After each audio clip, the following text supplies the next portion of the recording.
ICCC Con! Happy Saturday! Here we are on day 2. This is the big day. You are not going to want to miss the panels we have lined up for you today. I was loving that music. I was rocking. Sure doesn't love some Greta Van Fleet. Anyway, so we have great panels today. We've got Billy D. Williams here. We've got Warwick Davis. We've got some fantastic, we've got an X-Wing pilots panel. Yes. You're not going to want to miss the lineup today. It is absolutely fantastic. Don't forget to get your photo ops in the photo op room. Don't forget to get your autographs. You can find all of the information for times and prices in the ICC Con app if you don't already have that. All the information you need is right there. Let me introduce our next panel host, and we have a special guest as well. First, I'd like to introduce Mr. Kevin Lyle. Woo! Hey, everybody. Hey, Kevin, how you doing? Oh, we got a table on the way today. Come on over here. Did I knock that over coming out? No, you may have this. Was this up? I don't know. They'll fix it, but we'll let them fix it. How you doing? I'm good. How are you coming around? You dressed up today. You dressed up today. Look at this button-up shirt. This guy's wearing a button-up shirt. I'm wearing a Warwick Davis shirt today. Oh, he dressed up to interview Warwick Davis. I see. I'm interviewing Warwick Davis, and you got some good ones today too. Yeah. I'm interviewing Amy Allen and Michonne Boyang. So it's going to be fantastic. I'm impressed you said her last name right. Hey, I do my research. So let's. We have somebody special who would like to say hello to you all this morning. Someone very special. Let's introduce Mr. Michael Havens, the founder of ICC Con. I did not dress up today. I just wore my bed sheet. Welcome. Thank you for coming. Very exciting day today. I think we got one of the best panel lineups in the business today, to be honest. I'll throw that out there. But thank you very much for coming to ICCCon. Thank you for supporting us. Thank you for being here early. I appreciate that too. But I'll leave it up to these guys. I'm not quite sure why I'm here. I was just told to come up here. So am I getting slimed? We just like you. Everyone likes you when you like you. Well, thank you very much for coming and thanks for being here. Big round of applause for Michael Havens. All right, Kevin, I will leave the stage to you. What is that jacket though? Is that Bosk? Is that Bosk leather? I think it's real snake skin, if I'm not mistaken. That's pretty cool. Yeah, that's what it said on the ad. Timu. Do you guys like Buc-ee's? Anybody like Buc-ee's? We have a Huttese Buc-ee's shirt, which I guess they have at the con store. You can get this at the con store. Well, size small, medium, extra large, extra, extra large, extra, extra, extra large, extra, extra, extra, extra large, extra, extra, extra, extra large, extra, extra. All right, good morning, everybody. How y'all doing? Great. I don't want to waste some more time, so I'm going to bring out our guest right now. So, his look, I'm tripping over stuff. So his name is John Goodson, but don't come out just yet. I asked him, I said, make sure his name was John Goodson. He's like, yeah, but most people call me John Goodman. So I'm like, now I'm going to get his name wrong, so I had to write it down. Ladies and gentlemen, Mr. Special Effects, model maker himself, Mr. John Goodson. I did not say Goodman. And makeup designer from the sequel trilogy, Miss Lauren Vogt.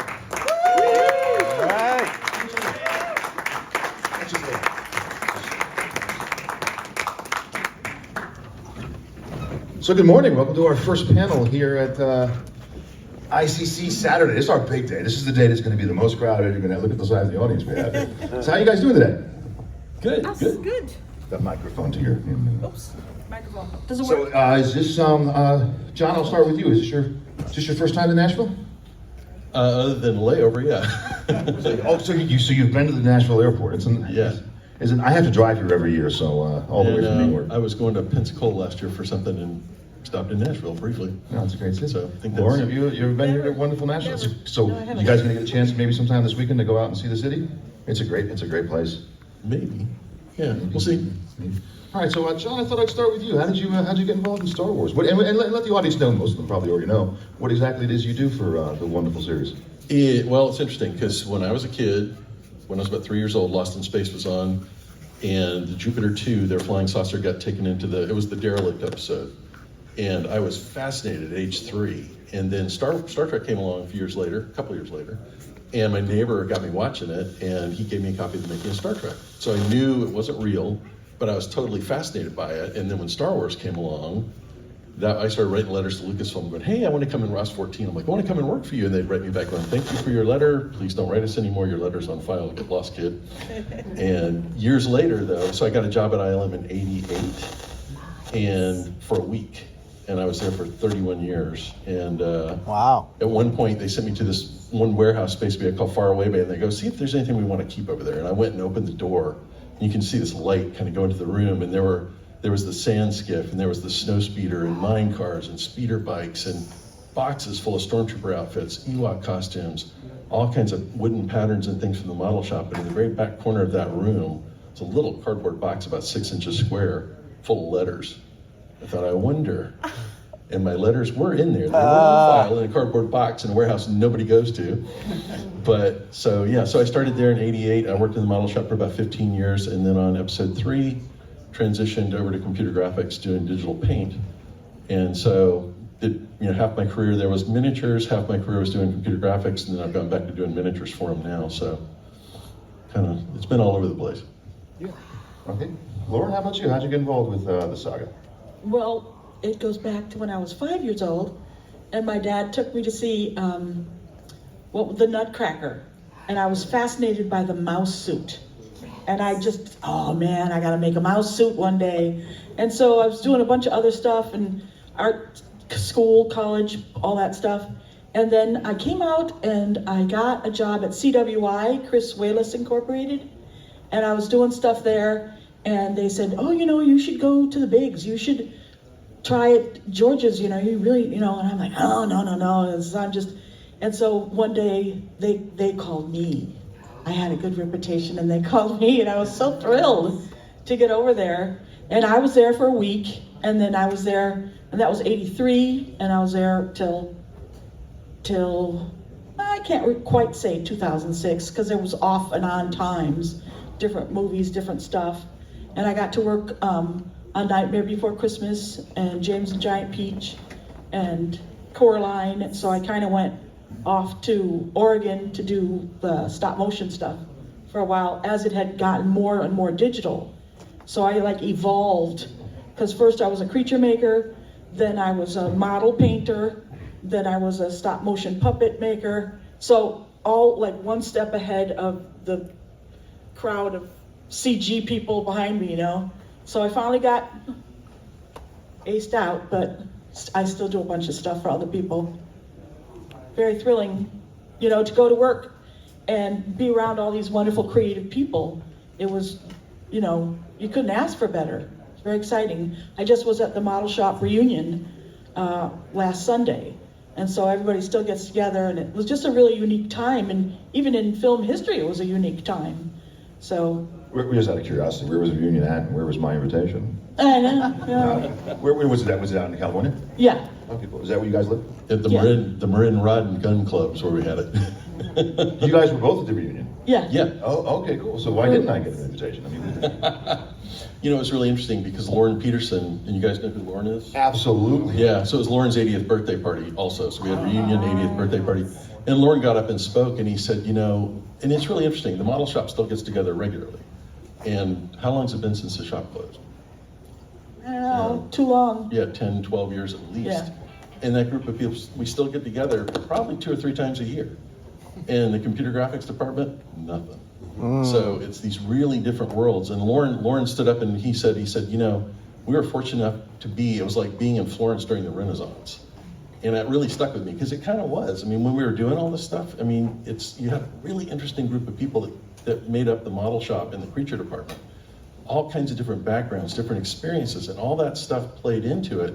And I used to think of it like a big machine. Somebody could come in with some crazy idea. You could plug it in the machine, and you're going to get something out the other end of it. And so it was such an interesting time and place to be.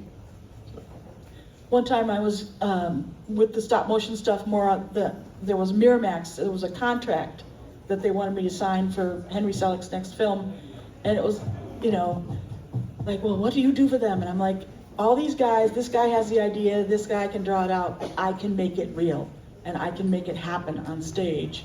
So I got the contract.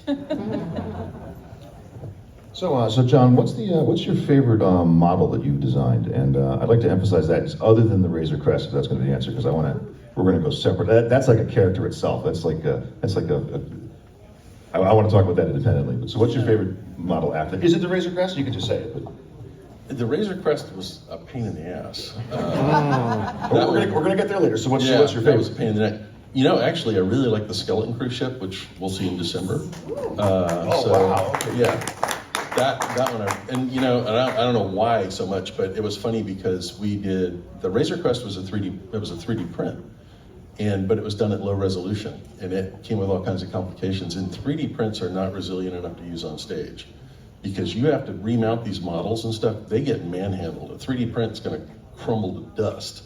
So, and we did a little bit of 3D printing on the Ahsoka ship, and my buddy Dan, that I work with, he did the prints, and it was for the backs of the engines.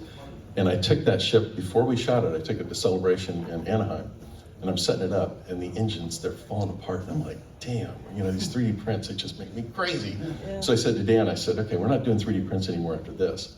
And Dan works in a company where he makes industrial gluing machines. He's not in the film business at all. And so we were gonna shoot the Razor Crest, and it had this wing rotation thing, which was really tricky, and it has to repeat because we're shooting at motion control. So it has to do the same thing every time exactly. It has to match, every pass has to match, because you shoot a beauty pass, an engine pass, a nav light pass, you know. It always has to do the same thing, and we weren't sure it was gonna do the same thing.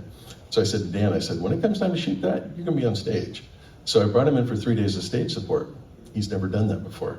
At the end of day 3, he goes, I get it, no more 3D prints. I'm like, you understand that? He goes, yeah, it's falling apart, you know? So the Skeleton Cruise Ship was all handmade. So no 3D prints at all. And if I needed duplicates, I'd mold it and cast it in urethane, but it's a more resilient material. But I'm getting so far away from what you asked about. But a lot of, you know, we don't design so much as we take other people's designs and build them out as three-dimensional things. And a lot of what I did for the prequels was, you know, you get a sketch. A sketch is just a view of one side of it. They give you that, and they want you to produce a three-dimensional object from that. And then we'd go through this review process every Friday of George would look at this stuff, he would give us notes. Eventually, over the course of a few weeks, you'd have a fully realized three-dimensional model. And once that was done, it was a physical blueprint for the model shop, the stage department, CG, whoever needed it. That was a 3D representation of exactly what George approved. So that's a lot of what we do. A lot of what I do these days is restoration. And a couple of them that I really like, we restored the original Enterprise from Star Trek, the 11-footer that's at the Smithsonian, and the only surviving model from 2001: A Space Odyssey we did for the Academy Museum. So those are just kind of mind-blowing. You're working on them, you're like, I can't believe we're actually touching this thing, you know? So, a long answer. No, we love long answers here. So Lauren, we have some things here on the stage. Oh, yeah. Oh, yes. What exactly, well, I know what they are, but they let the audience. Well, I'm afraid I'm getting this name wrong, but this was the planet that Alia Secura. Felucia. Okay, so Felucia, these are the prototypes for the plants or castings that didn't quite work out because it was a real struggle to be able to get this clear thing going without bubbles, and this was. So these were made during production? Yeah, these are things Can I that. have one? No. These are things that didn't get, there was something not quite right, or we made too many, or whatever. And so, I don't know, with the lighting, can you see that there's something actually inside there? Yes. Yeah. That was really a trick. And so, it was really, you know, just beautiful and fun to get to paint these things and finish them off. And it just, yeah, it was a big thrill to be in that paint booth. And what we saw on screen in events and stuff, was it basically these size, the models they actually used? Were they larger? Were they? Well, this was like you know, a prototype or a setup on the stage, and then they photographed and put it in the computer and duplicated and did their magic from that end. But we did the hardscape, and it wasn't really that big, actually, you know, like, you know, this corner of the rug or your corner of the chair to here and to the end of the stage. So it wasn't really a very big area that we had to cover and dress. Okay. All right, cool. And then, so John, so back a little bit to the Razor Crest. I loved it. I think it was one of the best ship designs in all of Star Wars. Well, I love the design. It was just getting it built was a pain in the neck. And, John, I should have researched a little better before. Are you the guy that built it in the garage beforehand? Yeah. And then, so can you tell that story? That's a real interesting. Well, there are a couple of things to that. So Landis Fields 3D printed that thing, and it was 2 feet long, and the fuselage was 52 prints, 52. It was like getting a deck of cards. And I get this jumble of parts that weren't cured either. I had to put them out in the sun in order to get them to cure. And he printed them really fast. So printing, you get the build lines. And every one of these pieces is printed at a different angle. So the build lines are running in different orientations. I had to skin this thing with aluminum, so all those build lines would telegraph. You'd see every single one of them. So I had to put the thing together, putty all the seams, and then just blast it with sandable primer to the point where I could get rid of the build lines. And by then you've lost a certain level of detail, then make a big 2-part mold, then recast it in epoxy fiberglass, then take that, put it together, and skin it in aluminum. So there were a lot of steps to get there. But what they did, we didn't have the model yet, and we didn't have a camera yet, because John Knoll builds these cameras in his garage. And they were like, they want to do a shot for Celebration. And I'm like, of what? And they're like, well, of the ship. And I'm like, what kind of shot? And they're like, they came back and they said, well, it'd just be from the front. You just see it like do this. And I'm like, I think I can get enough of it together to do that. And John's like, I think I can rent a camera system, so I think we can do that. And we shot it in a conference room. But then I said, that was the shot thing. And they're like, well, they're gonna have another meeting next week. And so they come back to the meeting and they're like, well, they changed the shot and it's shots now. And I'm like, well, what are the shots? And they're like, well, in one shot it comes by and the bottom's kind of facing you, it goes roaring by camera. And so there's that one. In the other one, it comes by and you're looking at the top when it goes by. And I said, so you see everything but like the driver's side mirror? I mean, that really reeled them in, so had to slam the thing together. And I don't know if we've got the picture, but at that point, I put the aluminum on it and it was just, there was no weathering, there was no paint, and it was gorgeous because it was this gleaming chrome thing. It also had no scale. Didn't really look very real, but it looked really awesome in person. But we shot those 2 shots and they actually went up in the show. So then after that, had to bring the model back, tear it down and rebuild it again to actually make it so we could actually work with it. Put all the lights and everything in it and the armature and whatnot. But yeah, it was kind of, it was a struggle within the time frame to get those 2 shots for him and then actually get the model together so we could shoot it. And it's funny because myself and a guy named Dan Petrascu, Dan's my machinist and he does 3D prints, and he and I built the ship and John builds the camera systems in his garage. So we jokingly refer to ourselves as 3 garage productions. It's pretty shoestring.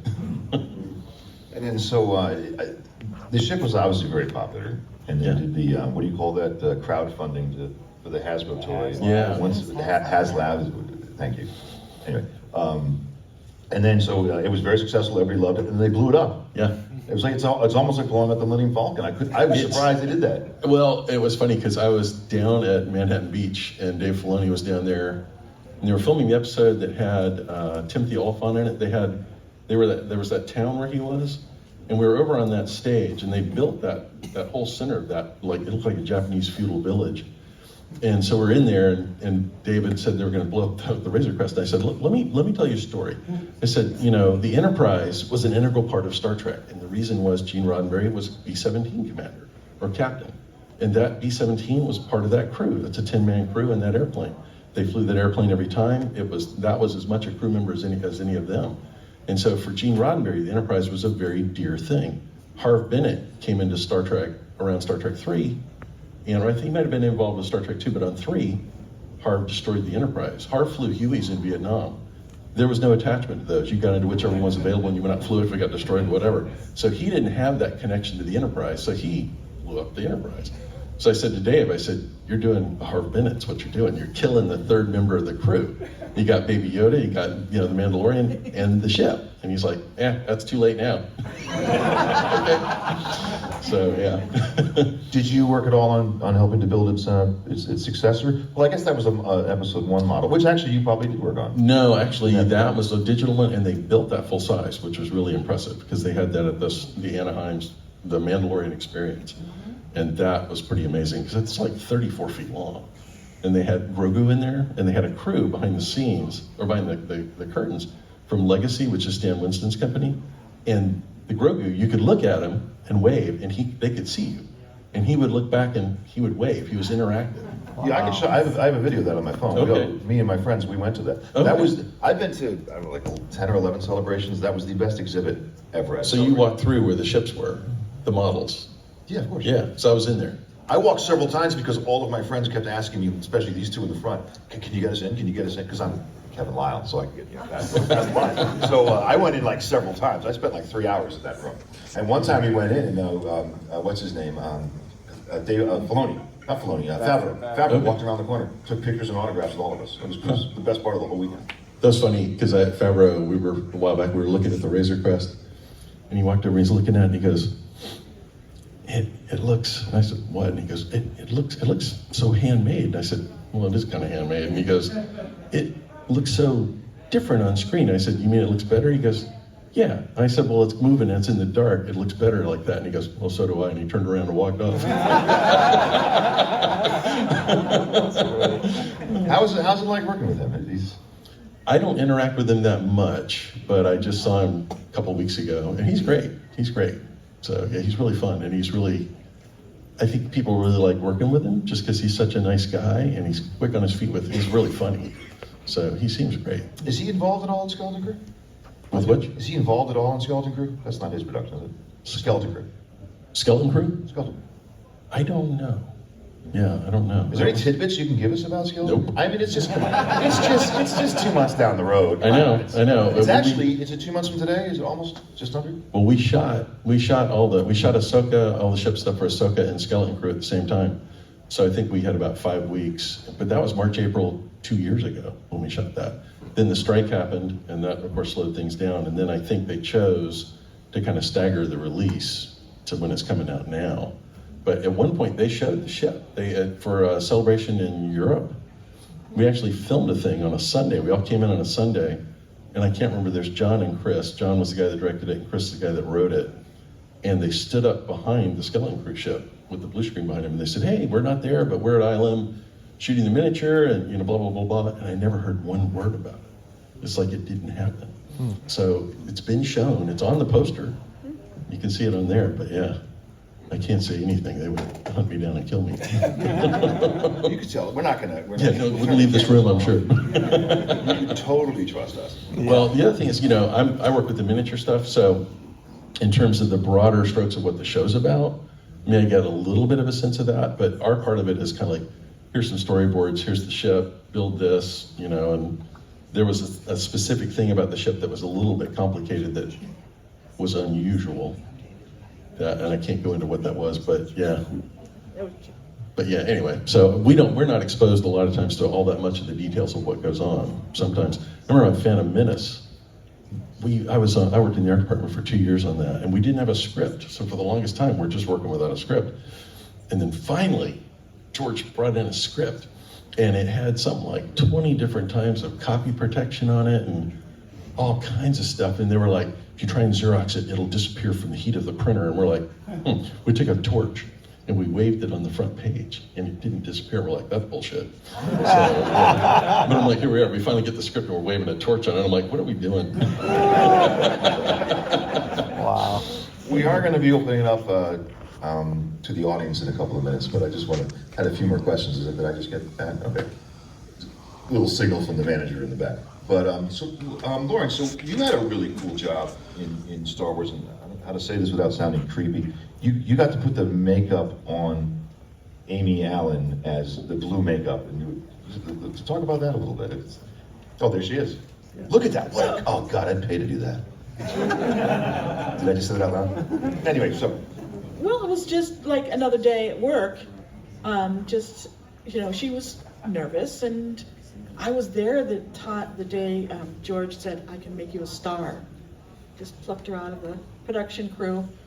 And she was... So he just plucked her out of the... Yeah, he noticed her and said, hey... So he just basically did something like, hey, Amy? Amy, come on over. Ladies and gentlemen, let's secure Amy Allen. Can you fit on this couch, or am I going to have to sit you there? I can sit. No, I can. Yeah. Perfect. Thanks for John. I haven't seen you guys in so long. Hi. Nobody changes. That sounds good. Right? I feel like I like the blue hat. Is that for Ayla Sakura? It is. I always have like a little pop of blue. Oh, excellent. Hi guys. I know. Hi Lauren. Hi. It's so nice to see you. This is our surprise. Are you guys surprised? Yes. Fun, right? Yeah. Microphone. Oh, sorry. I keep. I forgot she was taken out of production. She's not actually an actress. Okay. Yes, I was plucked from production. I don't even think it's on. Oh, so the mic wasn't even working anyway, so it was our fault, not yours. Well, So we'll just blame water. So how you doing? You actually have a panel coming up next, right? I do. Yes. Okay, cool. With Michonne from Aura Singh from episode 1. We're saying episode 1. Yeah. So I asked them. I have to ask you now. Is this your first time to Nashville? First time for a convention. First time, 'cause it's a great city, though. Isn't Yes. It? Well, Yeah. yes. We went out a little bit and got some barbecue last night. No, it's a great place to be. So Lauren, you were saying so the makeup and Well, working with women. one good thing, one interesting thing from my perspective was I knew she was going to have to be on set forever and ever, and I got to. A lot of times I brought things from other experiences into what I was doing, and so I knew there was this new lipstick that stays on forever. Well, not forever, but for a long time, and so I got to bring that in and try it, and it worked pretty darn good. I remember. Yeah. Yep. So yeah, it was, and I did sort of get to invent the eye makeup on the spot kind of thing, and it worked really well. And Amy was great. I did, Thank you. I still have remembrances of being really concerned how I did your hair. So you had such beautiful long hair, and I had to Put it in tiny little buns. and try to smash it down Yep. so it fit under that. Skull cap. Right, and Uh-huh. then that thing was made in England, and then somebody else used it, and then it was brought over, so I was already used. Oh. And to try to make it, try to make it blend all in and everything was a challenge. But yeah, those were fun times. Yeah, I have pictures of that, of like my hair, you doing my hair, and Oh. like it was very meticulous because it was like little tiny, like mini buns like all over my head, and then the skull cap. How long from beginning to end did it take to do that? God. Yeah, absolutely. five. no I idea. always say like between 4 to 5 hours, Okay, I'll go with that. like something like that. 4 to 5 Yeah. hours. Yeah, it was Because then we had the costume ladies had to, Jillian. and fix all that. Mm-hmm. So beautifully done, that costume. Yeah, it wasn't a That's a lot good of word for it. costume, but it was Yeah. very detailed and very thought out, and it was a cool costume. No, it was. I liked it too. So do we have any? I'm keeping it clean. I'm keeping it real clean. Do we have any questions from the audience? The young gentleman in the front. Longwater, where you at? This is my boss. I love making him run around. Come on. Let's go. I just do it because it's fun. The young gentleman in the front row. Hi, sir. Stand up, please. Thank you. Hello, John. Hello, everybody. I have a question for John. I'm a big Lego guy, and of course, many of your wonderful designs have been transformed into these massive Lego sets. Did you have anything to do with that, or more importantly, have you built any of your own designs in Lego form? I have not. I just saw Skeleton Crew. That ship just came out in Lego form. So, yeah, it was funny. We didn't call it that. We called it the Ironclad. And they're like, it's the Onyx Syndrome. I'm like, it's the what? Ironclad's what we called it. But yeah, no, I haven't actually. I've seen them, but I haven't actually built any of them. Sorry. Could you tell him a little bit about Skeleton Crew? No, I can't actually. Could you tell me a little bit about Scott? It's funny. It's funny. The Lego's out there, so the design's out there.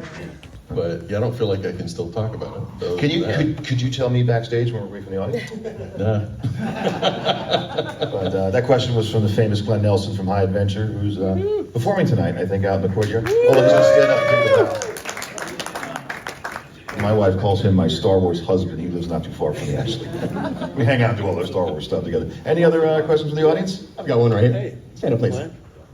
Hi, this question is for Lauren. I don't know many people know this, but besides Star Wars, you were involved in a very popular parody back in the 80s with Mel Brooks. Could you tell the crowd a little bit about the most popular thing that people remember the most as Spaceballs? I was really surprised by, they loved that creature. And I got to, that was like a big explosion moment for me in my career, because I was doing a lot of preparation and, running foam and, painting stuff. And they had Jonathan Horton and Howie Weed were going to do maquettes. And I was like, I'm in school for sculpture. I can do a maquette. So I really, really wanted to do it, but there were very few women in the model shop at that time, and it was sort of a different atmosphere. But I asked Charlie Bailey, what do I do? Can I do that? And it was like Cinderella. He says, well, once you finish all your chores, everything, you can do it. And so I did. I took it home and I worked on it. And I have a friend in theater, so he was showing me just how you hold the cane and the tip of the hat and everything. So we did this, and of course, I would, work on it till the very end, last minute. It's a big joke. When is the actual last possible minute you need this? And so Charlie was like, everything's all packed up. He's going to fly out early in the morning. And he said, if you could leave it on my porch, packed nicely, I'll take it with me. And so, at midnight, we're running over there, putting the package on the porch. And then he flies out, so nobody knew that I had really worked on this. And so he calls, we're all waiting, did we get the job? And he calls and says, yeah, he picked the one with the hat. And then I was like, mine had a hat, but Howie's had a hat also. So then we were still all nervous and waiting for it. And then finally he comes and he opens the box and mine got chosen. And so I was terribly thrilled and got to sculpt the real thing and actually go on set then and help puppeteer it. And at one point, there was a guy that we all worked with on stage in Lucasfilm, and Joe Fulmer. And he was very grouchy, cigar smoking, hard drinking person all the time. What's wrong with that? Yeah, he was definitely, the character, But I was really shy back then, but I watched him because I knew I had to go on set in LA. So I watched, and finally, because he handled all the lights and electricians and stuff, and I knew when I got to LA, you don't just go on stage and move something. You have to ask the right people to move it. So I said, hey, I need a work light, because Mel Brooks wanted something a little bit different on the sculpture. And so I said, hey, excuse me, sir, can you move that MF and Tweenie over here? I need a work light. And so he kind of chuckled and moved the light over for me, and I'm, busy focusing. And then another crew member came over, Evan Strongquist, and he said, did you just call that an MF and Tweenie? And I said, yes, that's what Joe calls it. I've been paying attention. That's the right name, because I wanted to appear professional and like I knew what I was doing. And it turns out it wasn't. It was MF and his motherfucking. So I'm like, hey, move that motherfucking Tweenie over there. Just once. We can only do it once. You can't say it twice. Oh. We're not live on YouTube currently, so that was good. We're good at the moment. There's no kids. Oh, there's kids back there. Uh-oh. Well, So I was shocked. you mentioned Howie Weed. Do we all know who Howie Weed is? I know you two, but does anybody else know who Howie Weed is? He's the Wampa in the special edition. That's right. Look at the ball. Let's bring. Okay, should we bring him here next year? Yes. We all want Howie Weed? Yes. Because I know him. But anyway. So, do we have any other questions from the audience? Oh, by the way, that question was asked by Spencer, who's running the Boons of Eve, which is in competition with Glenn Nelson's High Adventure tonight. So you can do either one or two, or you can have cigars and whiskey with me on the deck. That's how we're going to do it. Do both. Hi, this question is for Lauren and John. You mentioned earlier how you got inspired to take your path as children. Do you have anyone in particular who was a mentor to you? Because the work you've done has been so ahead of its time. So it's not like you had someone that you could look at that had already done it. But who did you have that could mentor you when you were being so transformational with your work? Well, I learned all sorts of other things. So I always had art jobs, but it was like ceramics, making tiny food, or it was sewing something for the theater, or was doing theater makeup. So it was all, every little thing, making molds for people. So when it came around, and influencing, learning how to sew really young, and then so when it came around to this job, because I lived in Chicago, and then there was a job at CWI in Santa Fe, California. And I had worked on even Space Ghost, Sunday morning cartoons, or a bunch of the cartoons, Fred Flintstone and stuff, doing it by painting the cells. That's how long ago it was. And they went on strike. So I went back home, and then a friend I met there said, hey, CW and I need some mold maker. So then I came over, and all the collection of all those things that I had done all paid off right in this. It was all, there was a niche for every single thing I had learned. So that was, I found my home. That's wonderful. Thank Great question. Yeah. It's funny, in terms of, Greg Jean was a mentor to me, and he shepherded me all the way through until he passed away a couple of years ago.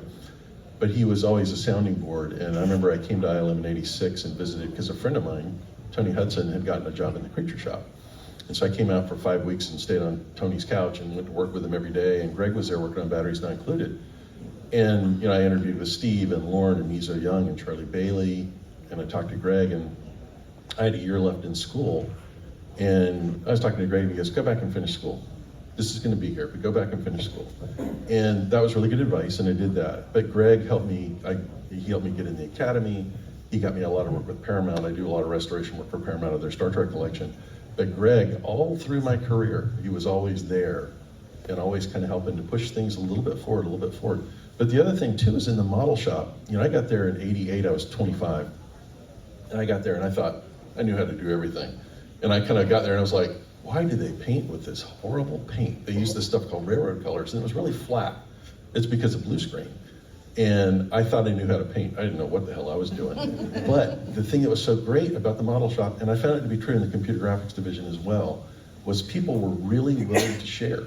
People were not protective of what they knew. They would willingly share it. And I always had this imaginary, it was like an arrow quiver under my arm. It was like a tool bag. And you're constantly learning these new techniques and putting them in your bag. And once you got them, you got them. But everybody was so willing to share. And so much of the stuff that was happening was really innovative. People are doing stuff that, you're figuring out stuff nobody's ever done before. Yeah. And you benefit from all of that, from everybody doing it. So Greg was a great personal mentor, but the shop itself and everybody there, and the fact that we all still get together says something a lot about that. But that was a really close community, and people really shared, and it was wonderful. Also, the hours forced us to get along and share, because it was like 14-hour days, and standard was 10-hour days until they worked on the union, and then the union decided, okay, we could go down a half hour each year until we got to 8-hour days, and then it was, okay, wait, you got to do that 10 hours of work in that 8 hours you now have. So it was, it was really fascinating, the evolution of how we started and what we were doing and how we grew with those opportunities. So it was a great thing, and why we do get together is a really special time. Amy, could I expand that question to you too also? Did you have a role model for growing up? Now, I know you kind of got into the industry a little differently than most, but. I mean, I grew up in Los Angeles. My grandfather was a writer, and so that was sort of my introduction of really wanting to work in the film business. When I went to go interview at ILM, I had just graduated college. I had no experience. Do you guys remember Sarah Peacock? Yeah, Sarah. Sarah, who's still a dear friend today. She's one of the people. There was a few women that interviewed me, and one didn't want to hire me. And Sarah said, I like her, let's give her a chance. And so next thing you know, I got the job there. I was, very green. I had, really no idea what I was doing. You weren't blue yet. I was not blue yet. I was green, yes. And they put me in the office of the Vice President of Industrial Light and Magic, Chrissy England. So that was a little scary. But I just sort of, put my head down and, did the best I could. And, then one day I was sitting with Lauren, 5 a.m, getting painted blue. And it all kind of, I never thought that working there would turn into what it did, obviously. It's been over 20 years of, travel and going to conventions and sharing the story. And I still have so many close friends, which it's nice to hear that you guys all still get together. I talked to Jillian, who made my costume, the costume supervisor. I mean, we all just got together this summer. I just saw Fawn Davis, 6 months ago. It's nice. There's a lot of long-standing relationships from working there. So that super, super grateful for. Chrissy was at the party. What? Chrissy was at the party. What Oh, party? you weren't here in the beginning of the they had a party that I wasn't invited to. Lauren You saw Chrissy? Lauren Peterson Yeah. was there. It was great. Wow. We had a model shop reunion, Lauren Aw. Peterson's 80th birthday party. I love Lauren. He's Yeah. 80. Yeah. Oh my gosh. We have time for maybe one last question. Anyone in the audience, or are you all just cowards? Look at them. Oh, there we go. We got one Behind the here. blue shirt. So I recently watched Spaz Williams' documentary Jurassic Punk, and I was curious if you guys ever went to the ILM underground parties that they would have there, where they would destroy everything in the room. And if you did, if you could talk about that a little bit. ILM underground parties? Is that a thing? Well, Richard Miller had this really cool apartment loft thing over a garage, an actual mechanic's shop. And he would have wild parties, but it wasn't underground. We were on the second floor, so it's probably this different parties. But I do remember there was so many people would cram into these things.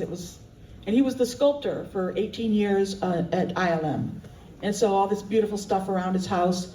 And I remember, I drank too much, and there was I remember like having a bottle of champagne. Just like, so that wasn't like me at all, but those parties unleashed something in everyone. But that's the only wild parties I would go to that were from work.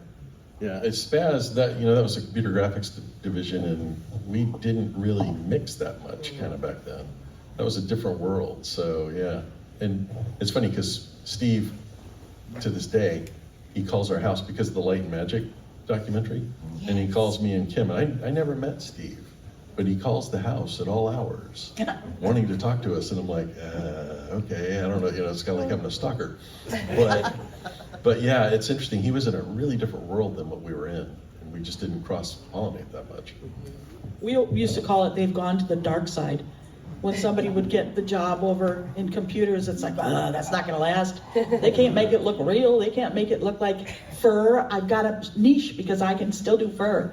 And then I got hired, I can't remember the guy's name, to do, I wish I could remember his name, but to do up an arm, a werewolf arm, with the fur on it, like growing how it would grow and all the stuff, and so that they could look at that as computer people and then copy that. And so that's kind of what my job ended up, is like Richard would sculpt the thing, I would paint the thing to show the CG people how to paint that. It didn't last that long. Pretty soon I was out of it, and then Richard was out of it. So it was evolving really fast. But we didn't, I was always in the paint booth. I didn't get out and carouse with the other departments much anyway. But it was always kind of like, whoa, they're over there. Yeah, it's true. There was a lot of different worlds. Yeah. Well, one of the last questions I'd like to ask, because we're coming to the end, is that we obviously all love Star Wars. I want to know, what are your favorite movies? So I'll start with you, Lauren. Do you have a favorite? My favorite movie altogether in the world? In the whole wide world. It could be Star Wars. No, it's Jaws. All right. I just love the way, and I know that they were having trouble with Bruce, the model shark, the animatronic shark. And there's some places where you can see it almost looks like bubbled sandpaper. I love all that, finding the little idiosyncrasies in films. And so it got changed. Well, I'm sure everybody knows that story, that because of so much trouble with Bruce, they changed it by not showing him as much as they had planned to. But it worked so well with how suspenseful it became. So I don't know, I put that on all the time. I don't know, for me it's like 2001 Close Encounters, the original Star Wars Episode 4. Woo! So way better. It's hard to, I can't A New Hope's always been my favorite. Amy? Such a hard question.